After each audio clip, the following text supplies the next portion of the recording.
Hello students, कैसे हैं आप लोग। आज बहुत सारे बच्चे हमसे बोल रहे थे कि आप 9th 10th और 11th के वीडियो लेक्चर्स यूट्यूब पे अपलोड करिए। तो इसकी सीरीज में हम सबसे पहले आज 9th का एक पहला वीडियो अपलोड कर रहे हैं, जिससे आपको बहुत हेल्प मिलेगी 9th क्लास के स्टूडेंट्स को। 9th क्लास का जो पहला चैप्टर है सीबीएसई सिलेबस के अनुसार वो मोशन है। सो हम लोग आज मोशन के बारे में पढ़ेंगे। लेकिन मेरा ये मानना है कि मोशन को पढ़ने से पहले हम लोगों को थोड़ा बहुत यूनिट का नॉलेज होना चाहिए। यूनिट किस तरह से लिखते हैं, यूनिट कितने तरह की होती है। बच्चों, आप लोगों ने देखा होगा कि हम लोग लिखते हैं मास ऑफ ए बॉडी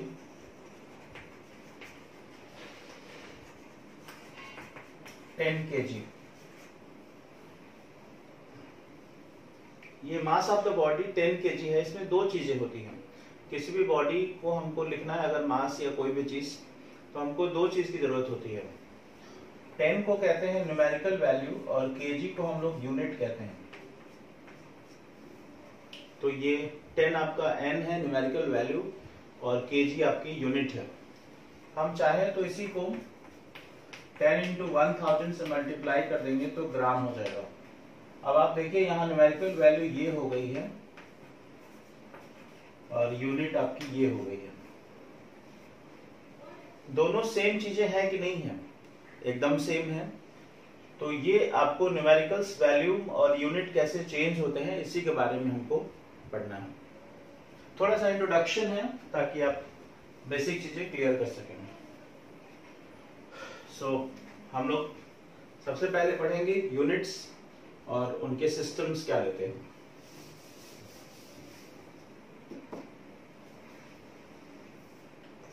सबसे पहले सिस्टम ऑफ यूनिट्स।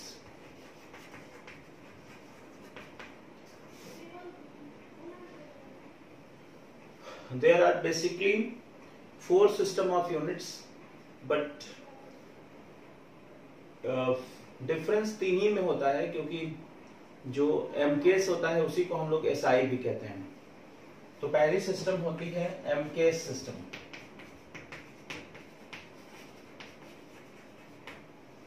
इसका फुल फॉर्म होता है मीटर किलोग्राम सेकंड सिस्टम।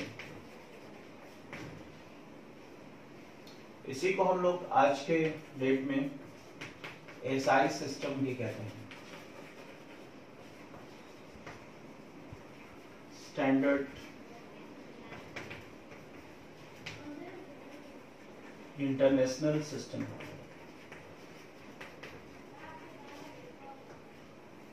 इसको स्टैंडर्ड इंटरनेशनल सिस्टम भी कहते हैं। इस सिस्टम में क्या लिया गया? इस सिस्टम में अगर आप एमकेएस सिस्टम की बात करेंगे तो इसमें हमको जब प्रॉब्लम्स करने होंगे तो हम मास को किलोग्राम में लेंगे। This is kilogram. क्योंकि इतना बड़ा लिखना नहीं होता है तो हम सिंबल्स यूज करेंगे। लेंथ या डिस्टेंस लेना होगा तो हम मीटर में लेंगे। टाइम लेना होगा तो हम सेकंड में लेंगे। ये आपका पहला सिस्टम है MKS system. This is also called SI system. SI system में प्रॉब्लम्स आपको करने को मिलेगा तो आप मास को किलोग्राम में लेंगे, length you have to taken in metre and time is taken in second. So that's why it is called MKS. M means metre, K for kilogram and S for second. फटाफट आप इसका screenshot ले लीजिए और इसको notes में लिख लीजिएगा।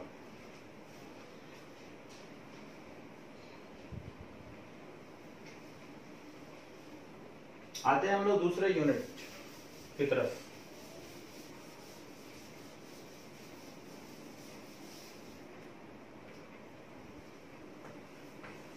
The second system is CGS system.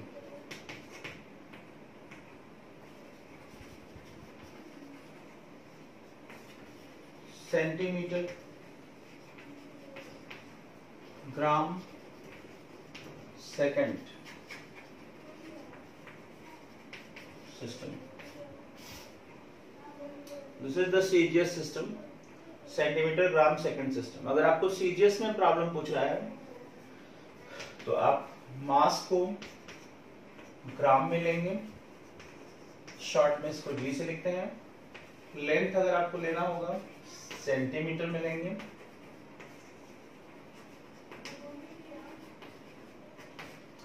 Time अगर आपको लेना होगा सेकंड में लेंगे. टाइम की यूनिट सारे सिस्टम में सेम होती है. तीसरा जो सिस्टम होता है उसको FPS सिस्टम कहते हैं.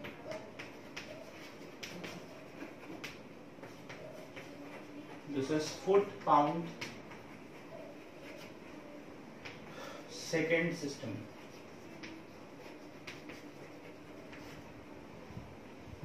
जो आपका तीसरा सिस्टम है वो FPS सिस्टम है, फुट पाउंड सेकेंड सिस्टम. अगर आपको FPS सिस्टम में प्रॉब्लम करना होगा तो हम लोग मास को पाउंड में लेंगे.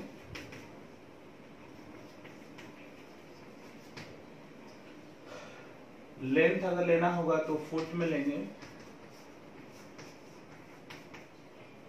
और टाइम लेना होगा तो सेकंड में लेंगे.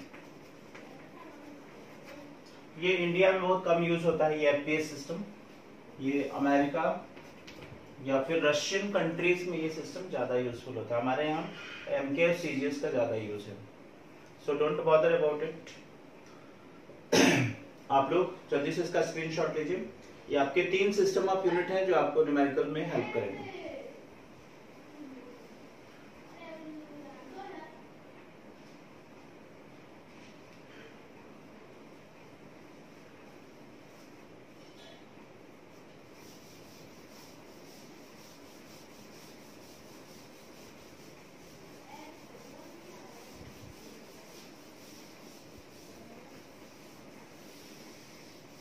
अब आते हैं हम लोग अपने मेन टॉपिक पर.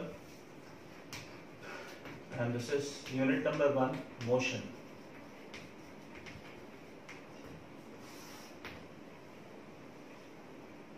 मोशन क्या होता है? सबसे पहला जो आपका टॉपिक ही है मोशन. सबसे पहले हम लोग रेस्ट और मोशन को डिफाइन करेंगे.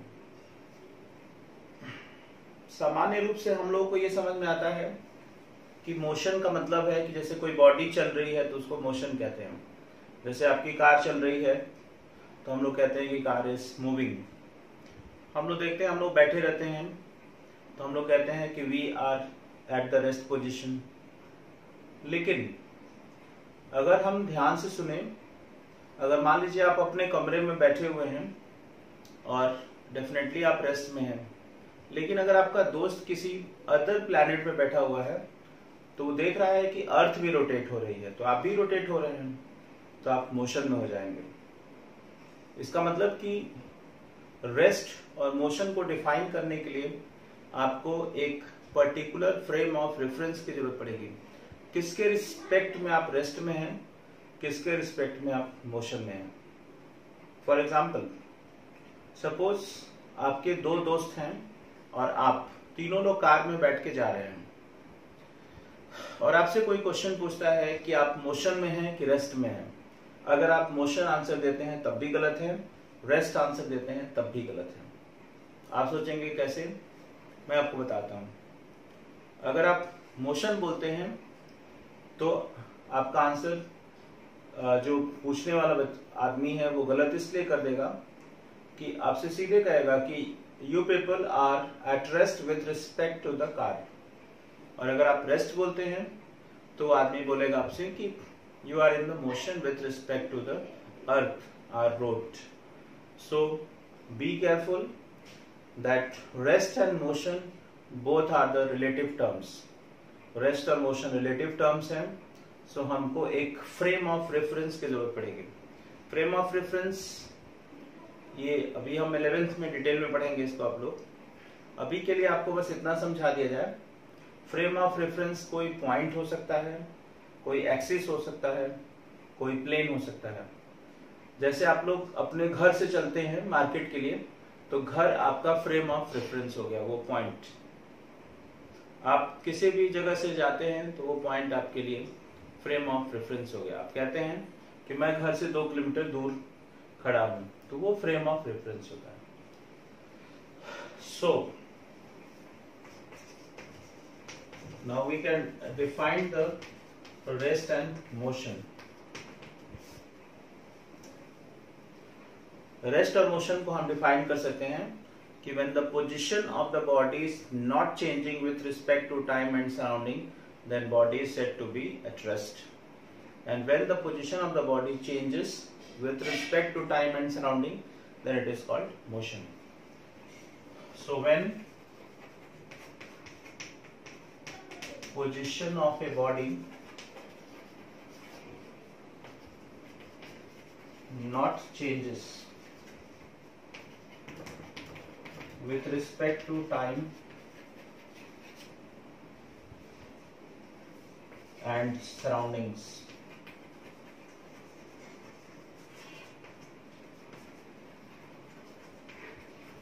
then body is said to be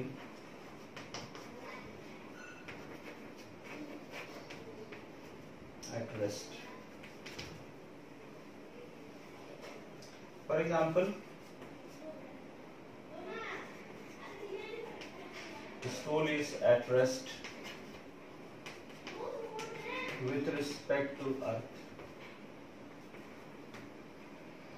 Similarly,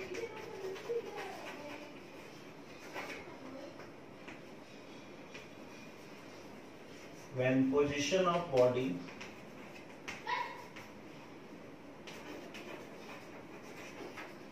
changes with respect to time and surroundings, कभी भी बॉडी की पोजीशन अगर चेंज हो रही है with respect to the time and surrounding, then body is said to be in motion.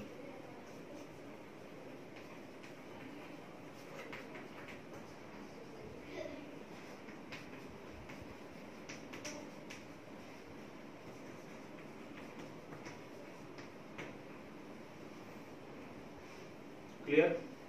For example, car is moving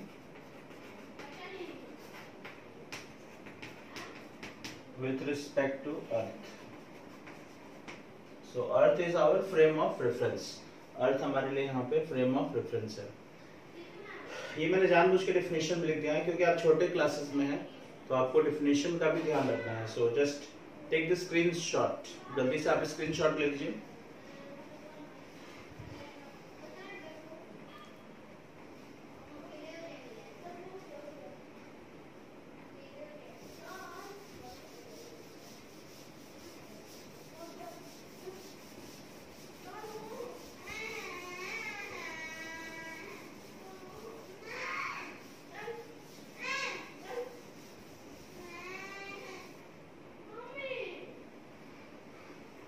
अब हम लोगों को दो और चीजें पढ़नी है, distance and displacement.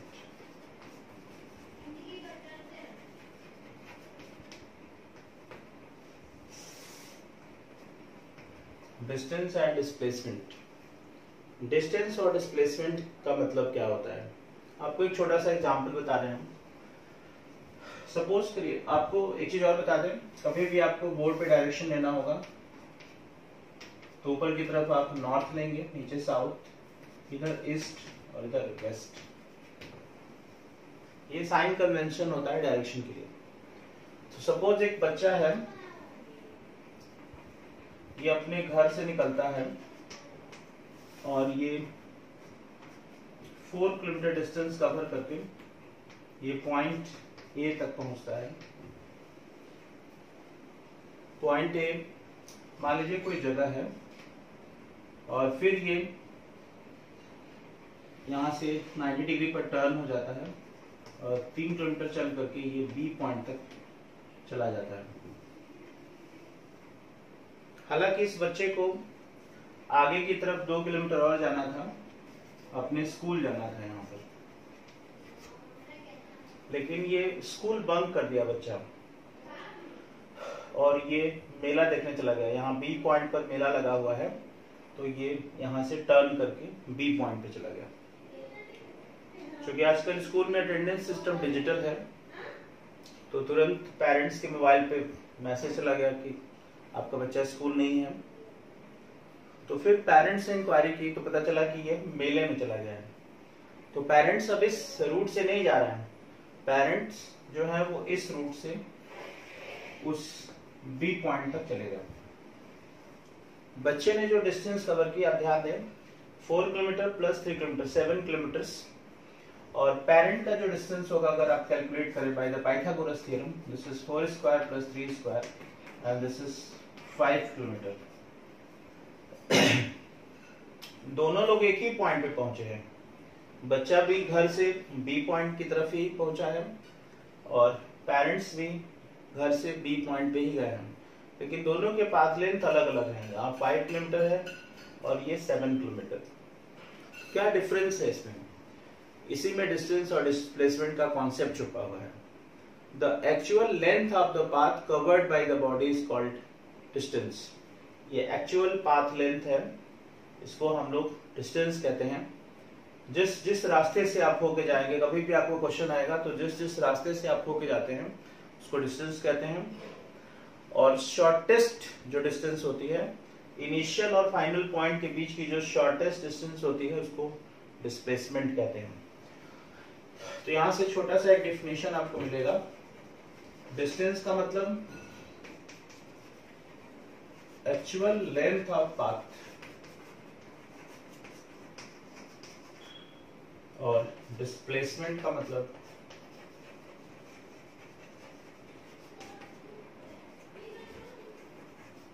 Shortest distance between initial and a final point. This is my first video lecture for the class 9th. Now in the second video we have to discuss the type of motion and speed and velocity के जितने भी concepts हैं वो हम लोग discuss करेंगे motion के second lecture तक। तब तक आप लोग अपनी पढ़ाई पे ध्यान दें और आप चैनल को जरूर सब्सक्राइब कर लेंगे और बेल आइकन दबा देंगे, जिससे आपको रोज वीडियो के अपडेट मिलते रहेंगे, जिससे आप उसको देख सकें। ये बहुत आपके लिए हेल्पफुल होगा। आपको पहली बार मैं 9th के लिए वीडियो अपलोड कर रहा हूँ, जो आपके लिए बहुत हेल्पफुल होगा। आपके कॉन्सेप्ट्स को एकदम क्लियर करेगा, जिससे आप किसी भी तरह के कॉम्पिटिटिव एग्जाम्स की तैयारी कर सकते हैं। सो subscribe the channel and press the bell icon. Thank you. You just take the screenshot.